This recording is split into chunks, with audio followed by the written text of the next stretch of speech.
दिल्ली की रानी। एक थी रानी। क्योंकि राजा की मौत एक हादसे में हो गई थी, रानी को ही राज्य संभालना पड़ रहा था। रानी का नाम था रानी रश्मिवती। रानी ईमानदार थी और प्रजा की सेवा में लगी रहती थी।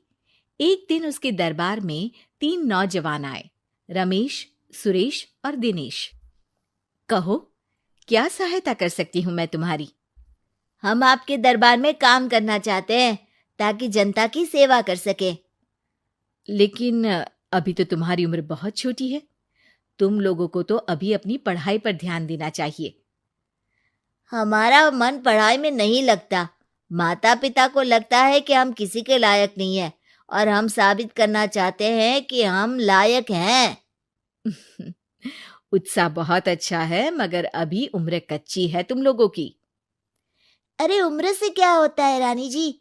शास्त्रों में लिखा है कभी किसी के ज्ञान को उसकी उम्र के आधार पर नहीं देखना चाहिए। बात तो सही है तुम्हारी। और अगर सच में तुम अगर ये संकल्प करके आए हो कि तुमको यहाँ काम करना है, तो पहले परीक्षा देनी पड़ेगी। 3 परीक्षा। एक शारीरिक परीक्षा, एक बुद्धि की परीक्षा और एक देशभक्ति की परीक्षा। और ये क्या है? वो मंत्री महोदय तुम्हें समझा देंगे। हमारे पास समय नहीं है। अगर तुम लोग तैयार हो तो बताओ। हाँ हाँ, हम तैयार है किसी भी परीक्षा के लिए। मैं भी तैयार हूँ कुछ भी कर गुजरने के लिए। तो ठीक है मंत्री जी, आप इन तीनों की परीक्षा कल से ही शुरू कर दीजिए। जो आज्ञा रानी साहिबा। अगले दिन से ही तीनों की परीक्षा शुरू हो जाती है। पहले शारीरिक परीक्षा, यानी किस में कितना है दम, ये देखेंगे हम। क्योंकि शरीर में दम होगा तभी तो प्रजा की सेवा में दम लगा पाओगे। हमें क्या करना होगा? वो पेड़ दिख रहा है, जो सबसे पहले चढ़ेगा उस पे दरबार में नौकरी पाने के अवसर उसी के बढ़ जाएंगे।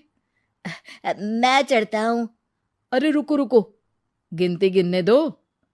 1, 2, 3।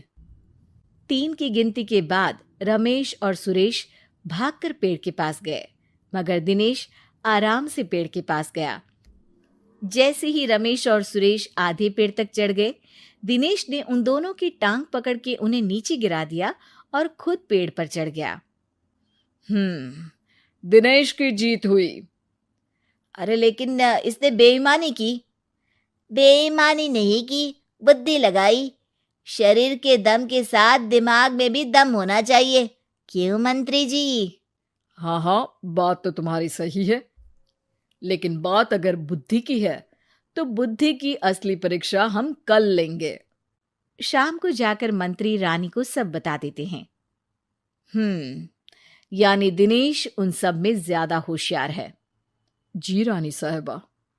अगले दिन तीनों की बौद्धिक परीक्षा का समय होता है। आज हमें क्या करना है मंत्री जी? थोड़ा सब्र करो, कल जल्दबाजी में ही हारे थे तुम। सही कह रहे हैं मंत्री जी। अरे तू क्यों ज्यादा बोल रहा है? तू भी तो हारा था ना कल।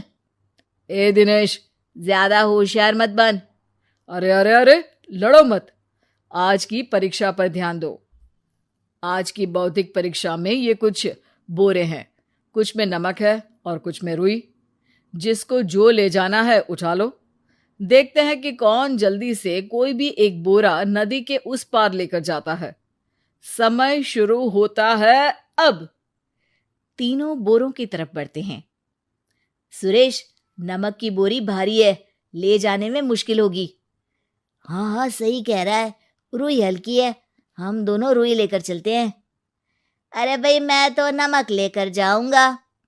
रमेश और सुरेश ये सोचकर हंसते हैं कि आज तो दिनेश हार ही जाएगा। दौड़ शुरू होती है। 1, 2, 3। तीनों नदी की तरफ भागते हैं।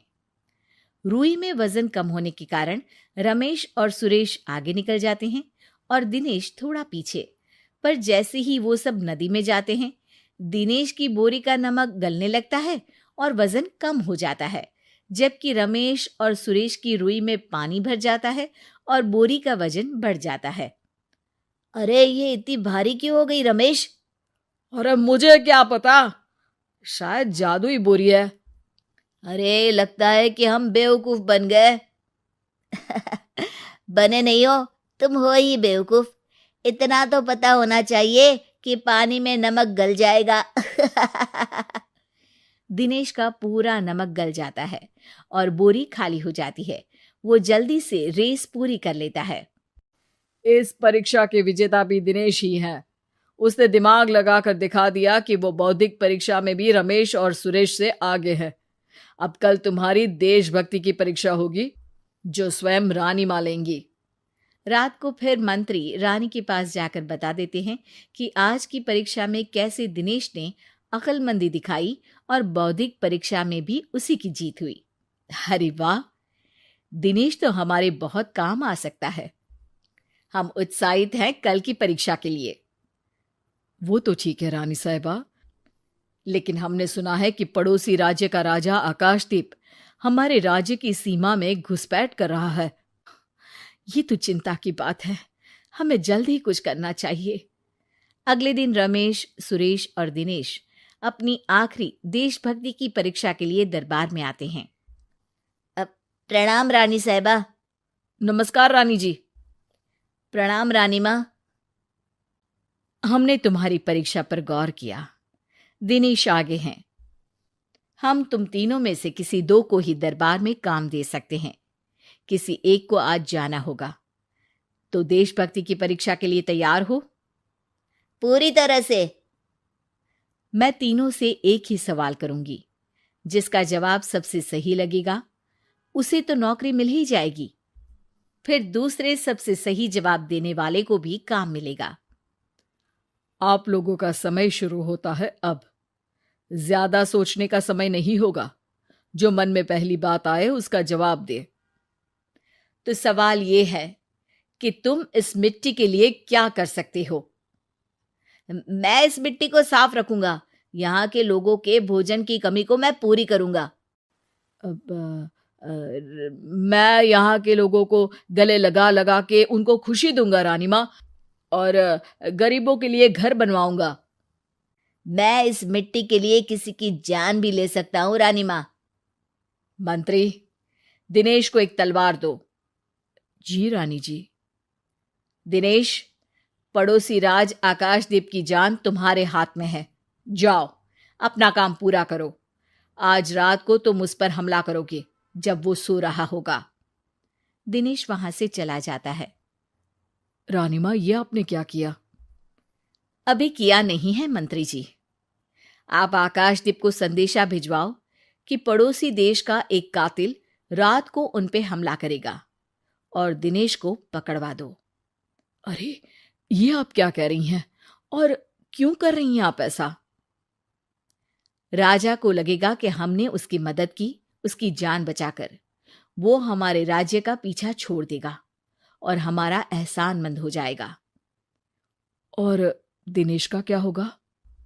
इस राज्य को दिनेश जैसे शातिर और लड़ाकू लोगों से ज्यादा जरूरत है, ऐसे लोगों की जो लोगों को खाना खिलाने की और खुश करने की बात करे। और ये गुण सुरेश और रमेश में है। इन्हें नौकरी दे दो। दिनेश बहुत चतुराई से नौकरी हड़पना चाहता था, जिसके लिए उसने रमेश और सुरेश जैसे दोस्तों का भी नुकसान किया। पर रानी ज्यादा चतुर निकली। उसने एक तीर से दो निशाने लगाए। दिनेश जैसे खूंखार युवक को राज्य से बाहर करवा दिया और पड़ोसी राजा आकाशदीप को अपना एहसानमंद कर लिया। पूरा दरबार रानी की जय जयकार कर रहा था।